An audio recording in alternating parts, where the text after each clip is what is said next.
So I came across some Yahoo articles and I thought, I should share it with you. I'm not going to read them, but I'll show you the thumbnails of those articles, and then the links of these articles will be in the description.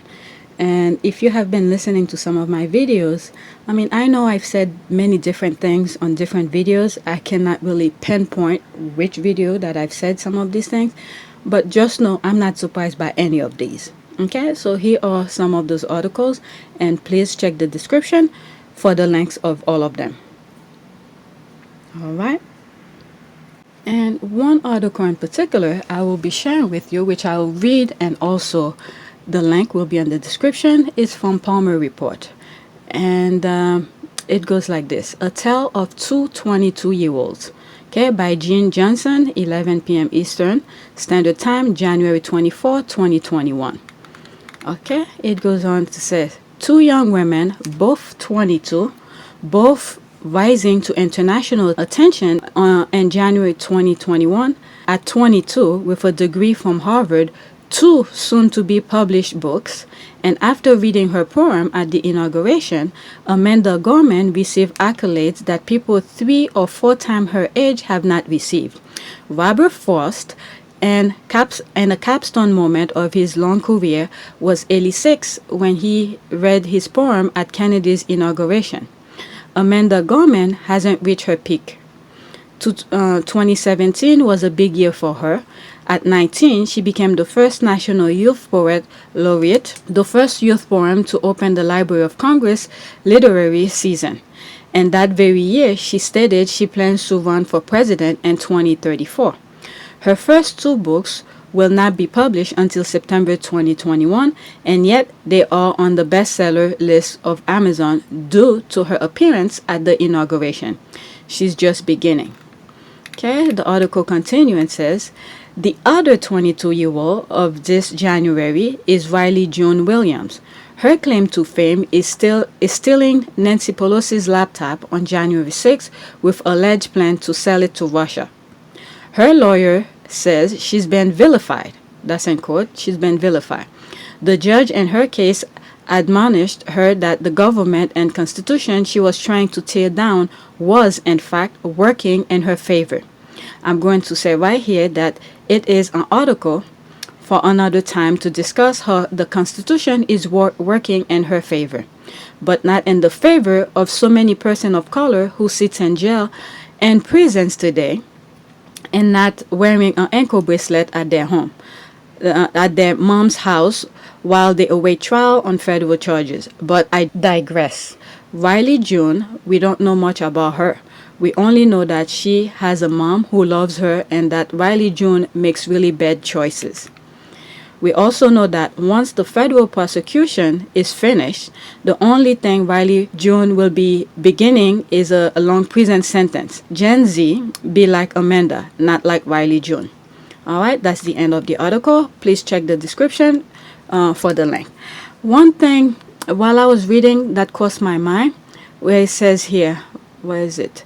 I'm going to say right here that it is an article for another time to discuss how the Constitution is working in her favor. But, this is the part, but not in the favor of so many persons of color who sit in jail and prison today and not wearing an ankle bracelet at their mom's house while they await trial on federal charges. So it took me like 5 minutes to look for something article I came across. I still can't find it, but if later on I come across it before I edit this video, I'll put the screenshot of it. It's one of the rioters, a black rioters during January 6th sedition that occurred at Washington, D.C., where they arrested him. And then they kept him in prison, but all the white other rioters, they let them go. So this is how America is. All right, so I just wanted to bring this point this out. Just check the description for all the links of the articles that I showed you and the Palmer Report that I read. All right, so please. While I was looking for the article that I saw earlier about the black rioter on Capitol Hill that was arrested but never released. I couldn't find it, but I came across this article and I thought it was very interesting.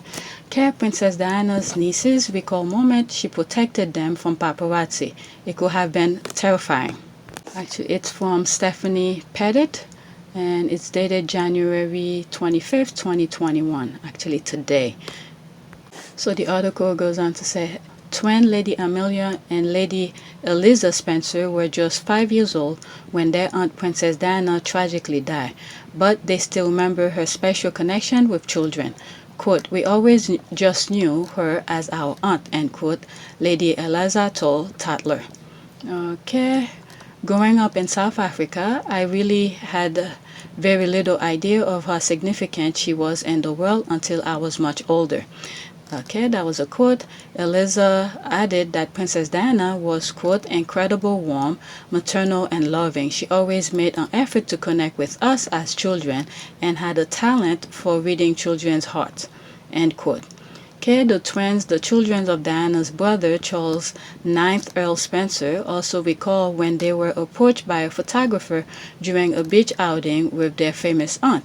Quote, obviously, it would have been quite terrifying for us, being so young and not understanding what was happening, but she turned it into a game of who could get back to the car first. It was amazing how she protected us in a way that made us feel safe and not frightened, end quote, Eliza said. I hope I pronounced her name correctly.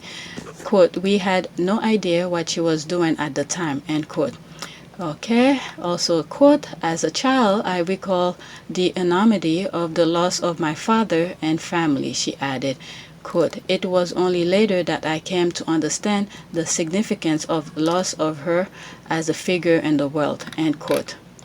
Although Lady Eliza and Lady Amelia grew up in South Africa with their mother, they have fond memories of Althorp, the Spencer family, whom in England where Princess Diana grew up.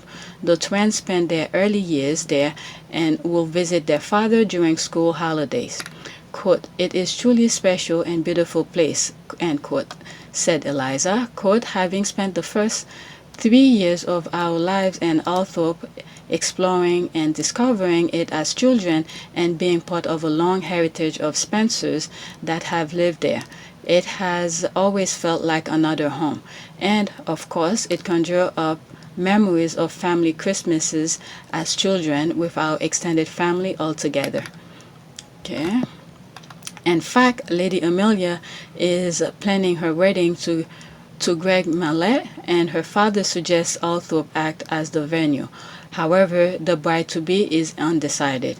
Quote, it is our family home, it's beautiful, and quote, she said, quote, we will be very lucky to get married there, but Cape Town is where we grew up, and there is a possibility that we might do it here too, end quote. So I thought that was very interesting. I mean, I came across another article, but it was too much.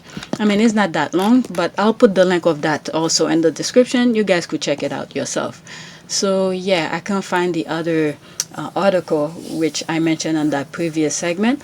So thank you for watching. So that's it. All right. Thanks for watching. Don't forget to subscribe, like, and share.